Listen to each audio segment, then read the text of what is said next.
زیارت be be اور انور be be بہت خوش تھیں۔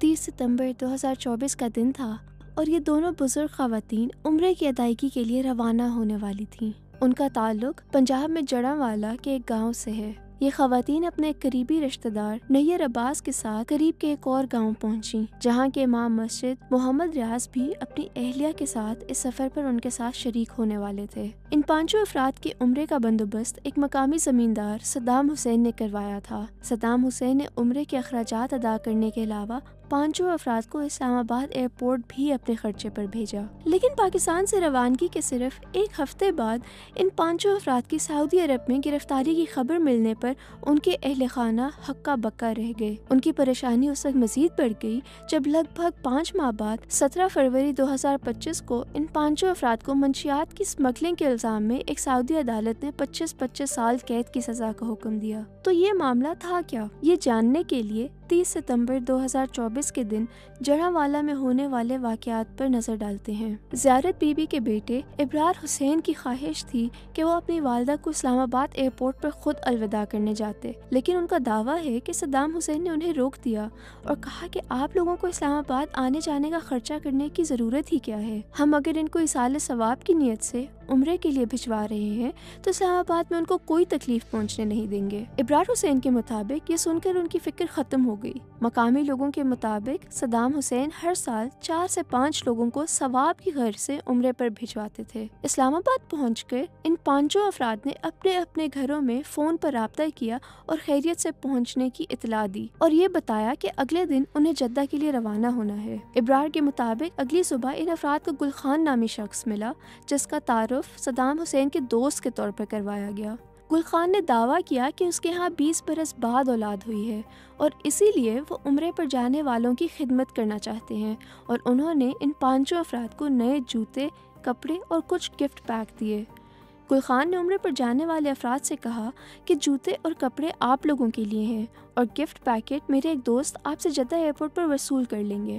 ان لوگوں نے ابتدا میں یہ چیزیں لینے سے انکار کیا، لیکن پھر صدام حسین نے فون پر کہا کہ ہم آپ کے لیے اتنا کچھ کر رہے ہیں، آپ میرے دوست کا اتنا سا کام نہیں کر سکتے۔ ابرار حسین کے مطابق جدہ جانے کے بعد ابتدا میں ان کی والدہ سے ان کا کوئی رابطہ نہیں ہوا، جس پر وہ کچھ فکر مند تھے۔ تقریباً ایک ہفتے بعد ابرار حسین کی اپنی والدہ زیارت بی بی سے جب بات ہوئی تو انہوں نے بتایا کہ وہ جیل سے بول رہی تھیں۔ انہیں جو گفٹ پیک دیے گئے تھے ان میں منشیات تھیں۔ تحفے میں دیے گئے جوتوں کے تلووں میں بھی منشیات تھی۔ ابرار کہتے ہیں کہ یہ سن کر ان کے پیروں تلے سے زمین نکل گئی۔ ان کی والدہ نے انہیں بتایا کہ جب وہ جدہ ایئرپورٹ پہنچے تو ان کے سامان کی تلاشی لی گئی، جس میں تمام پانچوں افراد کے سامان سے مجموعی طور پر 5 کلو آئس برآمد ہوئی، جس کے بعد انہیں ایئرپورٹ پر ہی حراست میں لے لیا گیا۔ انہوں نے اس کے بعد فوراً اپنے خاندان والوں کو بتایا اور وہ صدام حسین کے ڈیرے پر پہنچے۔ صدام حسین بھی یہ بات سن کر بظاہر پریشان ہو گئے اور انہیں کہا کہ وہ ان کی رہائی کا بندوبست کرتے ہیں، لیکن پھر صدام حسین اپنے گھر والوں سمیت غائب ہو گئے۔ سعودی عدالت نے ان پانچوں افراد کو 17 فروری 2025 کو 25 سال قید کی سزا کا حکم سنایا۔ اس کے علاوہ اس گروہ کے 2 ارکان جنہوں نے گفٹ پیک کی شکل میں منشیات وصول کرنا تھیں، ان کو بھی سعودی عرب کی سیکیورٹی فورسز نے حراست میں لے کر سزائیں سنائیں۔ ادھر پاکستان کے وفاقی تحقیقاتی ادارے FIA نے اس واقعے کے بارے میں باقاعدہ تحقیقات کا آغاز 6 نومبر 2024 کو کیا۔ ملزم صدام حسین شاہ کے وکیل نے لاہور ہائی کورٹ میں ضمانت کی درخواست دائر کر رکھی ہے، جس میں موقف اختیار کیا گیا ہے کہ صدام حسین شاہ اس معاملے میں بے قصور ہیں اور ان کا منشیات کی اسمگلنگ کا کوئی سابقہ ریکارڈ بھی نہیں ہے۔ اس درخواست میں دعویٰ کیا گیا ہے کہ صدام حسین کی طرف سے جتنے لوگوں کو بھی ماضی میں سعودی عرب بھجوایا گیا ان سے کوئی رقم نہیں لی گئی اور تمام لوگ عمرہ کر کے وطن واپس آ چکے ہیں۔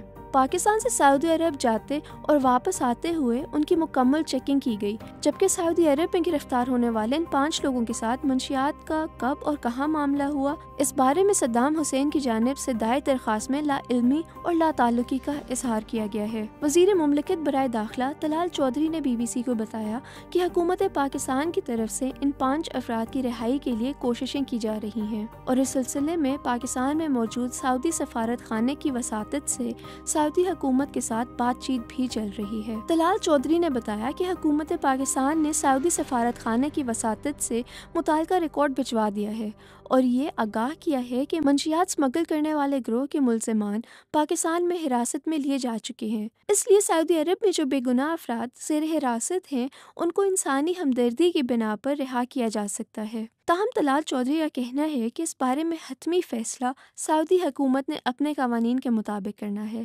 40 سالہ نیر عباس جو سعودی عرب میں زیر حراست ہیں، ان کی والدہ جمیلہ بی بی کا کہنا ہے کہ ملزمان گرفتار ہو چکے ہیں تو بے گناہ گرفتار ہونے والے پانچوں افراد کو رہا کیا جانا چاہیے۔ وہ سعودی عرب کے ولی عہد محمد بن سلمان کو بھی درخواستیں بھجوا چکے ہیں کہ انسانی ہمدردی کو مد نظر رکھتے ہوئے ہم پر رحم کیا جائے۔ زیارت بی بی اور انور بی بی کی عمریں 80 سال سے تجاوز کر چکی ہیں۔ اس کے علاوہ امام مسجد محمد ریاض اور ان کی بیوی شمیم بی بی کے 2 بچے معذور ہیں۔ میاں بیوی کی گرفتاری کے بعد بچوں کو خالہ اپنے گھر لے گئی ہیں۔